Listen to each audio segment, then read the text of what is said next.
Halo, halo, halo.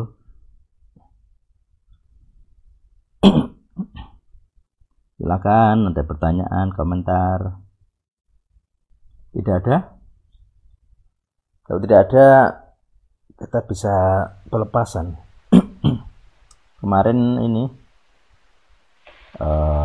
apa itu? Aku mata kon. Siapa guys? Ayo, ayo. Hotel Wonogiri. Asam yang hotel Lawon. Iya, silakan. Aku mau tanya, jadi saya pertama nih ya, aku kan memang gak seneng apa dengan istilah apa positive thinking itu loh. Nah, buatku kan itu kayak Ya, evaluasi kan ya. Jadi kan yo itu sih sebenarnya posisi positive thinking di dalam ajaran Kristen itu gimana, Mas? Terus aku mendengar positive thinking itu buatku itu bermasalah gitu loh. Jadi seakan orang sebenarnya tidak baik, cuma berusaha menipu pikirannya ya. dengan keadaan baik gitu. Itu hubungan dengan iman itu mungkin mewakili banyak orang. Jadi seringkali positif thinking itu dikaitkan dengan iman, padahal iman tidak gitu. Itu saya pertama. Terus yang kedua, mungkin pengalaman itu pribadi ya.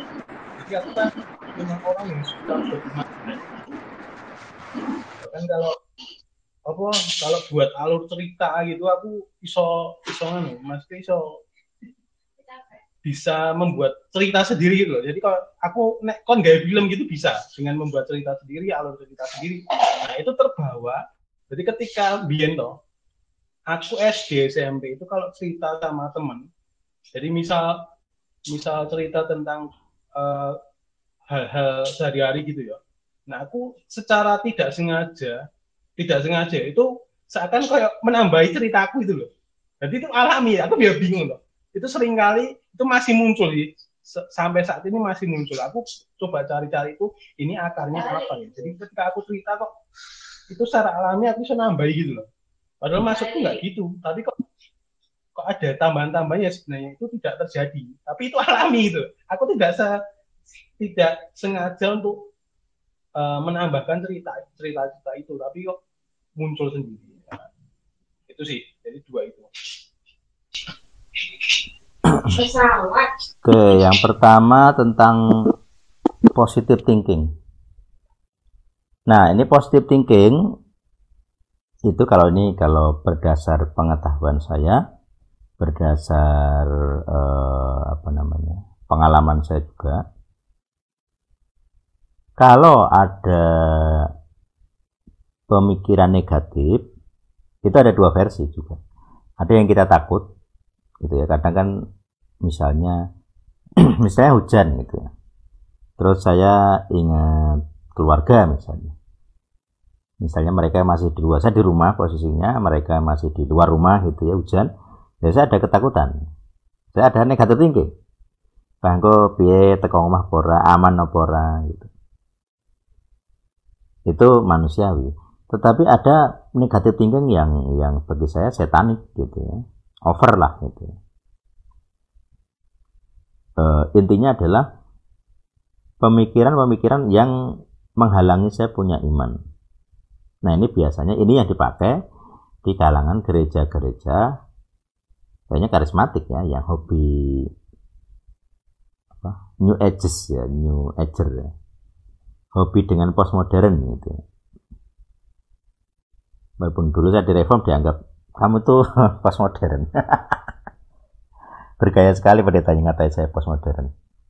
Nanti kalau itu sudah besar, gitu, saya pengen tahu tuh pendetanya mukanya di mana. Ya, jadi saya juga kurang cocok dengan ekstrim. Sebenarnya tidak apa-apa ya, dalam artian kalau saya sih begini ya. Kalau kamu punya negative thinking, ya jujur jujur dengan prinsip tema kita hari ini. Jujur saja, kamu punya negative thinking, punya pemikiran negatif. Terus yang kedua, jujur ini dipilah, belajar mengenali maksudnya. kamu itu murni pemikiranmu atau pemikiran setan. Jadi kalau pemikiran setan itu malah ada iman yang negatif. Iman negatif itu begini. Saya beriman, keluarga saya kecelakaan. Unik ya. Jadi pemikiran negatif yang salah itu adalah yang menimbulkan iman bahwa kita akan mengalami petaka. Nah ini yang jelas-jelas salah. Jadi secara umum kita beriman kita akan mengalami sukacita dan sebagainya. Tapi dalam yang setanik, pemikiran setanik, negatif yang setanik itu saya beriman saya pasti kecelakaan. Seperti kemarin di atas itu di pikiran saya sudah ada gambaran visual. Aku geludung itu ada, ketakutan ada. Jadi saya di atas itu beriman saya akan kecelakaan. Itu di atas di puncak terjadi. Makanya saya tadi bilang kalau saya sampai jatuh berarti ada celah. Saya sudah minta Tuhan tapi tidak terjadi berarti ada celah. Yesaya 59:1. Kenapa saya begitu beriman bahwa saya akan kecelakaan? Itu jadi masalah. Jadi pikiran saya kayak disetir. Jadi saya mengamini pemikiran itu. Nah ini yang salah. Ini kalau misalnya saya menggunakan ajaran karismatik yang hobinya pikirkanlah positive thinking, itu ada benarnya dalam ini ya, dalam konteks ini. Yaitu apa? Kita mengenali kalau ada negative thinking, apalagi beriman bahwa saya akan pasti menderita, pasti kecelakaan, pasti kehilangan. Nah gitu-gitu itu bahaya. Karena kamu mengimani, kamu celaka. Itu salah. Tapi masalahnya dalam ajaran-ajaran positive thinking, kita tidak bisa mengendalikan. Jadi kalau setanik, itu tidak bisa dikendalikan. Bahwa kamu diajari, kamu harus positive thinking. Kamu tidak akan bisa. Pasti ada negative thinking. Karena ada apa? Karena spiritnya, ada imannya. Iman bahwa kamu akan menderita. Makanya saya juga tidak bisa setuju dengan teologi penderitaan. Karena beriman bahwa kamu akan menderita. Kan konyol. Tuhan saja tidak menyuruh, kok kamu malah sosokan rohani. Ini sosokan rohani. Kerohanian palsu. Ini jiwa nih. Mengimani bahwa saya akan menderita supaya nampak saleh itu konyol, sudah tidak benar. Jadi itu penderitaan yang konyol, maksudnya saya begitu. Penderitaannya tidak menyenangkan ya, menyiksa sekali. Tapi ternyata Tuhan pun tidak memerintahkanmu. Nah, itu bodoh itu. Dalam kasusnya Yesus, apakah Tuhan menghendaki Yesus menderita di salib? Iya. Itu kehendak Bapa. Bapa menghendaki Yesus menderita mati di salib. Iya. Jadi itu penderitaan yang rohani. Masalahnya dalam banyak penderitaan itu tidak rohani, tidak kehendak Tuhan. Apakah Tuhan menghendaki kamu menderita? Tidak. Kalau Tuhan menghendaki, ngapain dia kasih juru selamat?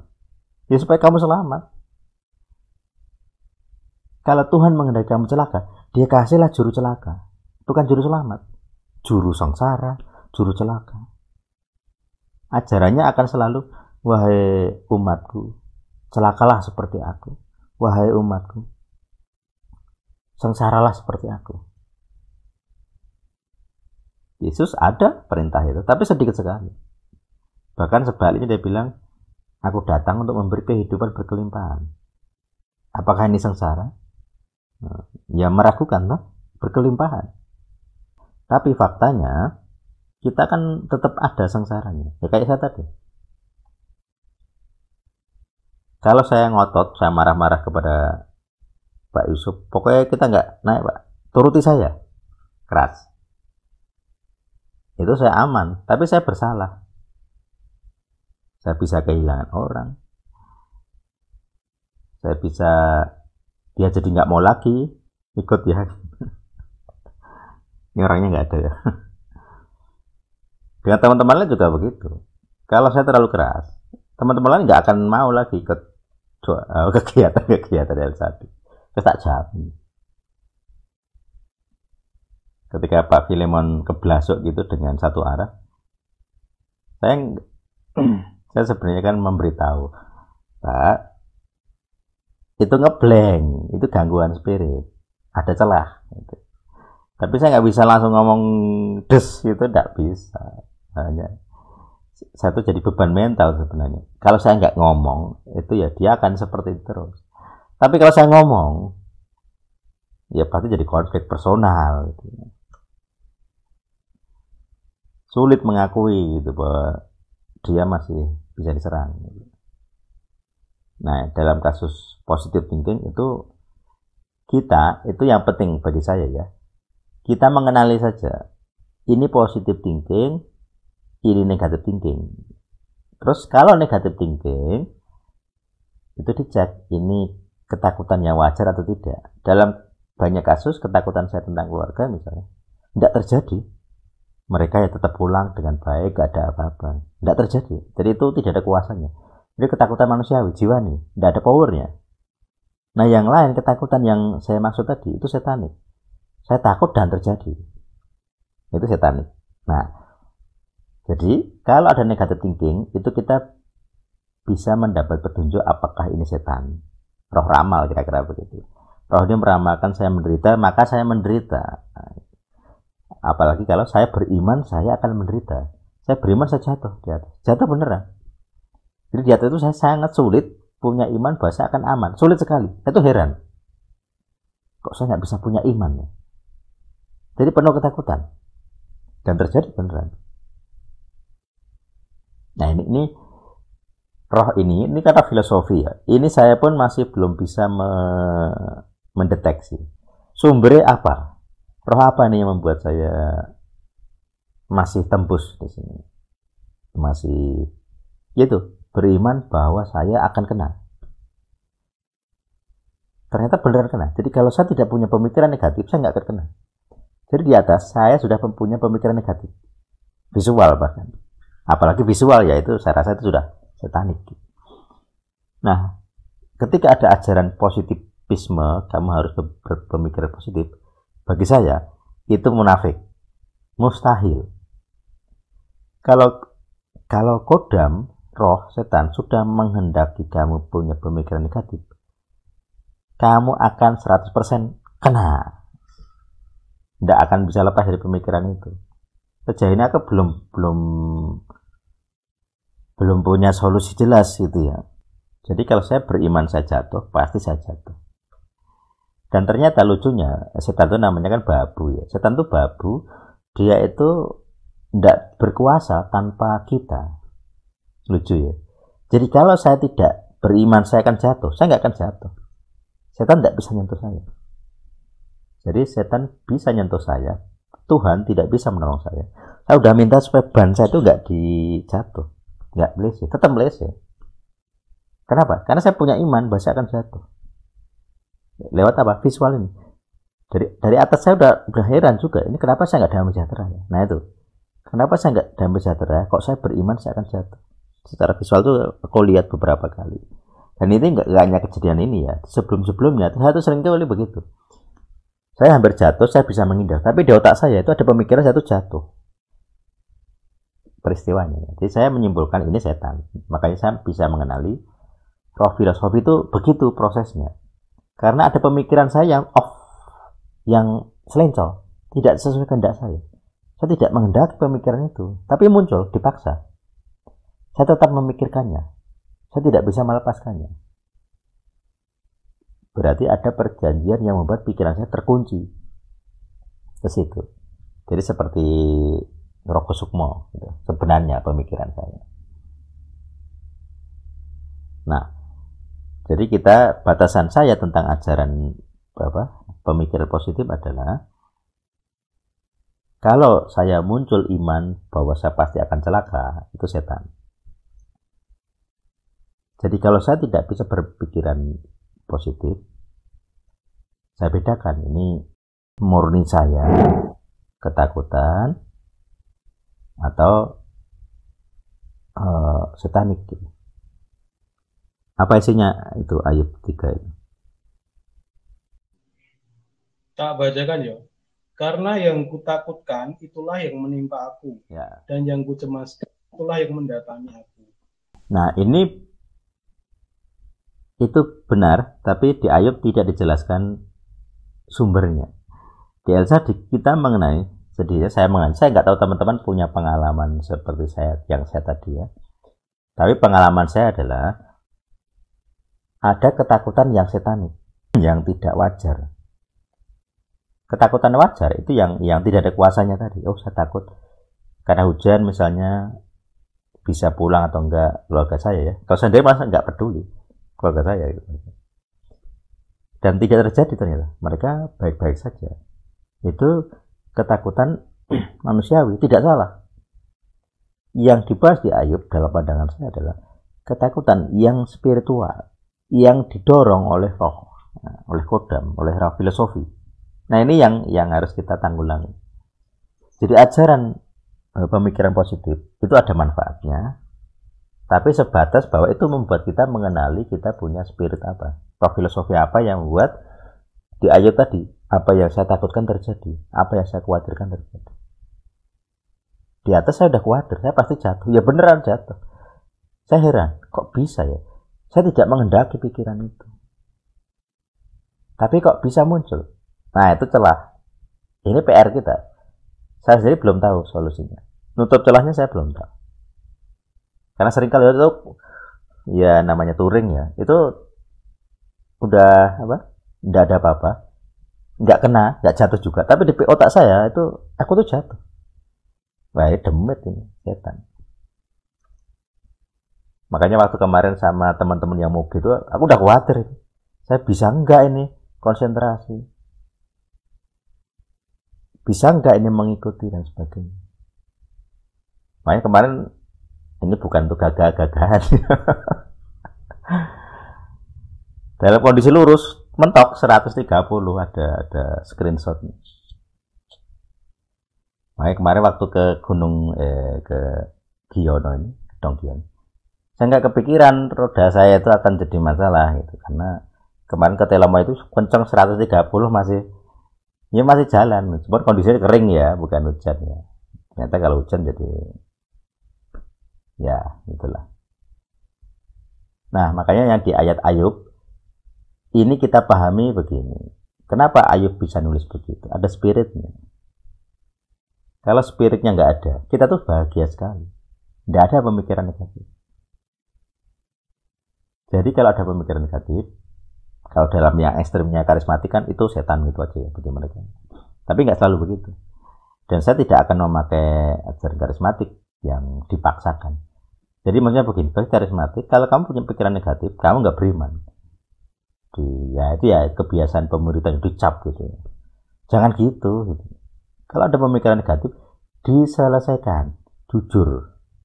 Saya sekali lagi sering bilang, jujurlah. Kamu itu ketakutanmu itu, negatifmu itu manusiawi atau tidak? Kalau kamu bekerja terus kamu melakukan kesalahan, ya itu manusiawi. Kamu takut salah itu manusiawi. Misalnya kamu ngerti bosmu itu galak, terus kamu takut, ya manusiawi lah. Tapi kan ada kalau tak mau bisa berpikir kan nanti akan kelihatan. Ya ini udah maksimal sih, saya sanggupnya segini. Kalau masih dimarahi juga ya sudah, mau gimana lagi? Saya nggak bisa lagi memperbaiki, mentok gitu. Kalau sudah gitu kan ya pasrah wae kalau saya. Mau berbuat apapun tetap dimarahi. Itu ketakutan dalam hal pekerjaan. Nah, kalau misalnya kita punya ketakutan tertentu dalam beriman yang negatif tadi, misalnya begini. Ini misalnya kita ada teman-teman yang trading, punya iman. Saya beriman, saya pasti loss. Nah, itu kan aneh. Misalnya memulai usaha. Saya beriman, saya pasti gagal. Kan unik ya. Ini iman yang apa ini? Iman tapi negatif. Jadi, kalau misalnya kamu disuruh beriman, saya beriman, Tuhan akan menjaga saya sukses dalam pekerjaan. Kok tidak ada? Isinya iman saya kok, saya beriman, saya pasti gagal. Saya beriman, saya pasti sakit. Seperti Ayub tadi, saya beriman, saya pasti kalah. Saya beriman, saya pasti jatuh. Kan ini unik sekali. Nah ini pemetaan baru mungkin perlu kita ini saya sosialisasikan. Ada pemetaan filosofi yang iman negatif. Ini roh ramal. Jadi sejak dulu saya tuh punya pergumulan ini roh ramal ini apa? Merunutnya bagaimana? Jadi saya punya pemikiran negatif terjadi. Dan itu di luar kendali saya. Itu bukan pemikiran saya. Tapi saya dipaksa memikirkannya. Ya, oke itu ya jawaban saya. Jadi tentang doktrin ajaran pikiran positif dan negatif itu cara saya menanggapinya begitu.